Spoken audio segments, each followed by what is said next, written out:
What is up, everyone? It's Quinn here, and in today's video, I'm going to be going through my top 35 Week 9 running back rankings. Already updated my wide receiver rankings. Check those out after this one if you haven't seen them. But we're focusing in on the running backs today. Definitely feels like the running back position is in a very strong place. Not a ton of injuries, a lot of elite high-end options. So let's just jump right into tier 1 here. This is going to be a very, very large tier 1. We have Saquon, Bijan Robinson, Derrick Henry, Alvin Kamara, Devon Achane, Kenneth Walker, Kyron Williams, Jahmyr Gibbs, and Jonathan Taylor.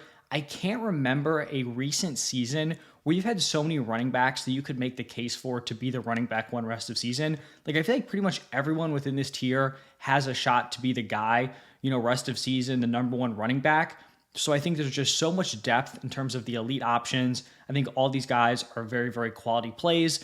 And unless you're in like a super small 4-6 team league, these guys are all going to be locked in your lineup within this first tier. So not going to spend a ton of time on that tier. Moving into tier 2, we're going to start off with James Cook going up against the Dolphins. The Dolphins have allowed the 9th most points per game to the running back position. You look at James Cook, he's coming off a huge week 8. Maybe he's not going to have the same workload as some of the guys, ahead of him in tier 1, but he's had the touchdown upside so far. I think he's a very nice back-end RB1 play. Then I have Aaron Jones going up against the Colts.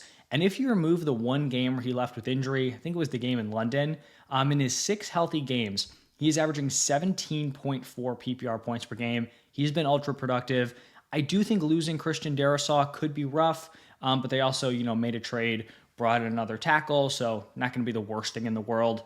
After Aaron Jones, going with DeAndre Swift going up against the Cardinals. It's a strong matchup here. The Cardinals have allowed the 5th most points per game to the running back position, and DeAndre Swift has just been on a tear, 18 plus PPR points in 4 straight weeks. He's in a good spot to keep that going here with this matchup. Then I'm going to go with Kareem Hunt going up against the Buccaneers. Kareem Hunt, with Pacheco out, since he's come in and kind of taken over as the running back one, they've just force-fed him 20 plus carries in his last 3 games. This should be a favorable game script. They're 8.5 point favorites, so I'm expecting another strong game with usage on the ground. Then I have Tony Pollard going up against the Patriots. This looks like a really good spot for Tony Pollard here. I mean, first off, the usage has been solid, 16 plus carries in 6 out of his 7 games. He's also involved as a pass catcher, 4.1 targets per game. And then you look at this Patriots defense, they've allowed the 5th most points per game to the running back spot. I think Tony Pollard is a very solid play. Then I have David Montgomery going up against the Packers. I think this is an interesting spot for Montgomery because we're in this weird position with the Packers where we don't know if Jordan Love is going to play. And I actually think David Montgomery would be a better play if Jordan Love is out. I think David Montgomery is favored in game scripts where they're leading. They're going to be able to have a lot of rushing volume. I think Jahmyr Gibbs is the guy who gets the boost in trailing game scripts where there's more passing volume. Obviously, he's the guy that's more of like the pass catching back. So I think either way, David Montgomery is going to be a solid play. Have him here as my running back 15. Then looking at tier 3, going to start off with James Conner going up against the Bears. It's not a great matchup, but Conner's been fairly consistent aside from a couple of like really down games. 14 plus points in 6 of his 8 games this season. I think he's a fine running back 2 play. Then I have Josh Jacobs going up against the Lions. We have this weird contrast with Jacobs here where he has back-to-back really strong performances, 20.2 and 25.5 PPR points. So you think he'd be getting pushed up my rankings, would be a big riser. It's just a tough matchup here against the Lions. They've allowed the 3rd fewest points per game to the running back position. And I also think if there's no Jordan Love in this matchup, right, we don't know at this point, but if there's no Jordan Love, I do think that's going to limit the overall upside, the touchdown upside of this offense. Now, on the other hand, could they rely more on the run game? Sure. I think either way, he's kind of going to settle into like this mid-tier RB2 territory just based on the tough matchup. Then I'm going to have Chase Brown going up against the Raiders. I think this is a really good spot for Chase Brown. The Bengals are pretty large favorites in this one, touchdown plus. It's a nice matchup here. The Raiders have allowed the 10th most points per game to the running back spot, so it should be a favorable game script. Touchdown upside should be there. I think Chase Brown is a very strong option. And then the final guy in tier 3, this is actually a dude that I didn't rank earlier in the week because I didn't really think he'd have a shot to play. It is Tyrone Tracy going up against the Commanders. Despite playing on Monday night, it seems like he's trending towards clearing concussion protocol, which, I mean, pretty impressive.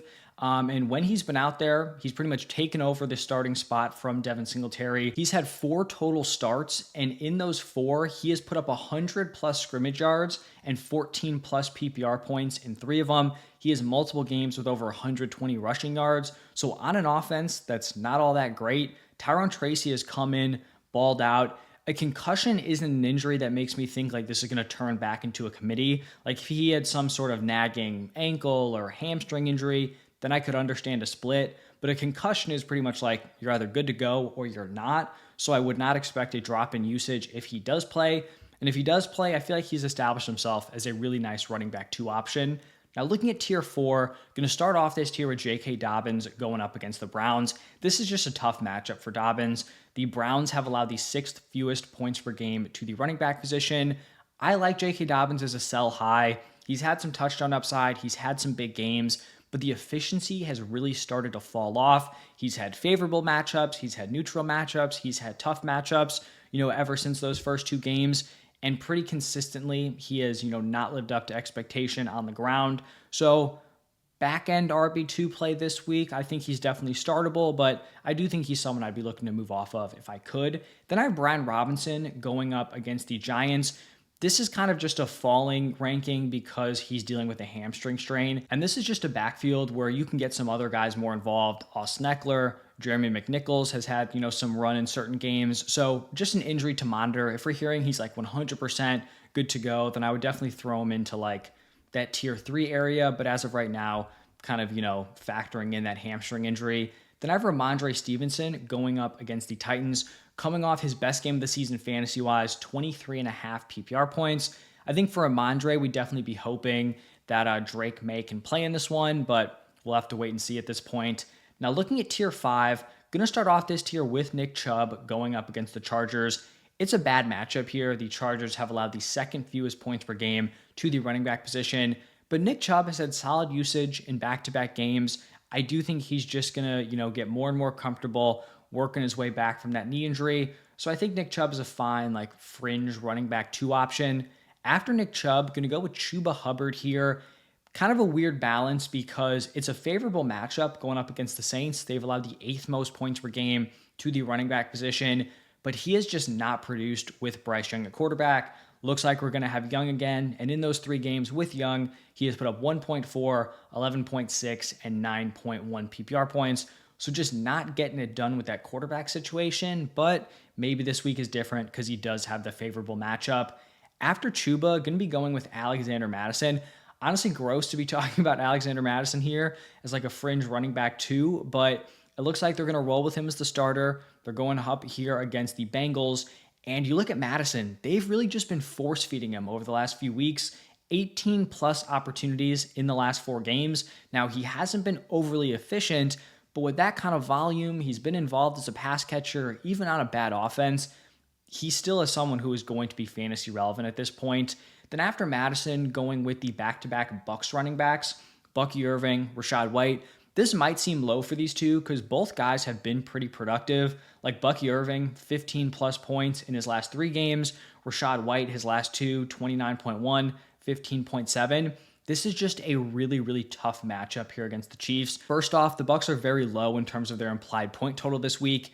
And then you look at the Chiefs, they've allowed the fewest points per game to the running back position, and not just by a little bit, like by 3 plus PPR points per game. So it's just been such a rough spot for 2 running backs in a split. I still think they're playable just based on the receiving upside, but I would kind of temper my expectations on both of those guys.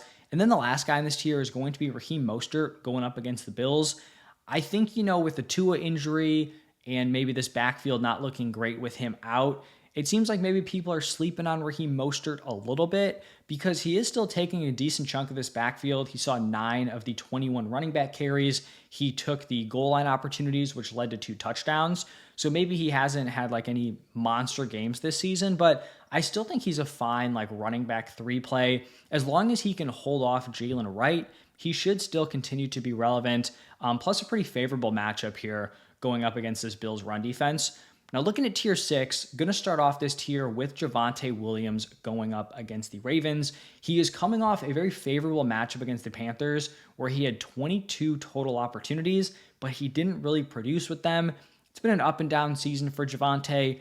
This is probably just where he's going to be like settling in rest of season in like the mid-tier RB3 range. After Javonte, going to go with Travis Etienne going up against the Eagles. And I'll talk about Etienne and Bigsby, I guess, together here. Both obviously going up against the Eagles. And I am expecting both of them to play. I believe they've both been questionable this week. But Travis Etienne with that hamstring he's missed some time with, I do think he's going to be good to go here. And even though Tank Bigsby has been the better running back, both like fantasy and from like a real life perspective, I do just think this is a game script that is going to favor Travis Etienne. We have seen the Jaguars, they do not want to use Tank Bigsby when they're trailing. He is not their pass catching guy. So I think in this specific matchup, I do think Travis Etienne is the slightly better play.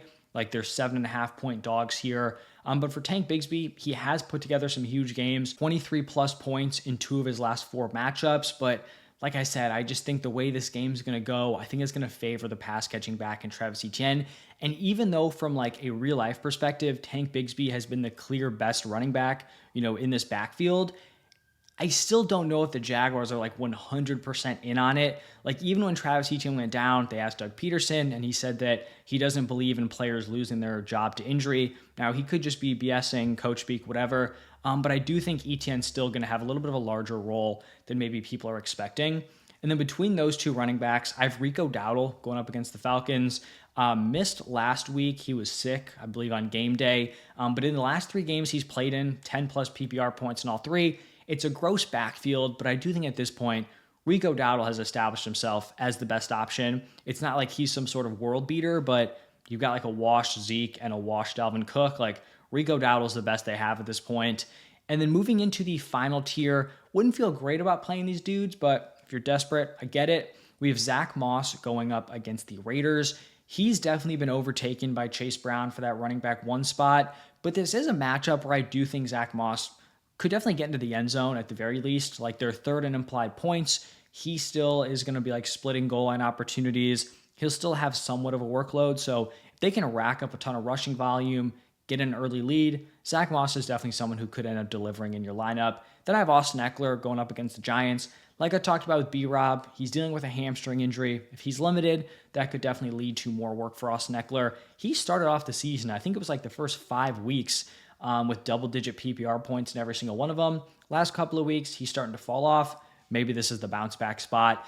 And then this last spot was kind of tough to find someone. Ended up going with Tyler Algier. You're just looking at a bunch of like running back 2s, and out of those running back 2s, Tyler Algier is the one who at least is getting somewhat consistent usage on the ground. He has 35 total carries in the last 3 games. And then outside of these top 35, like I said, it's pretty much just like handcuff running backs. You're hoping you can guess the guy that gets into the end zone.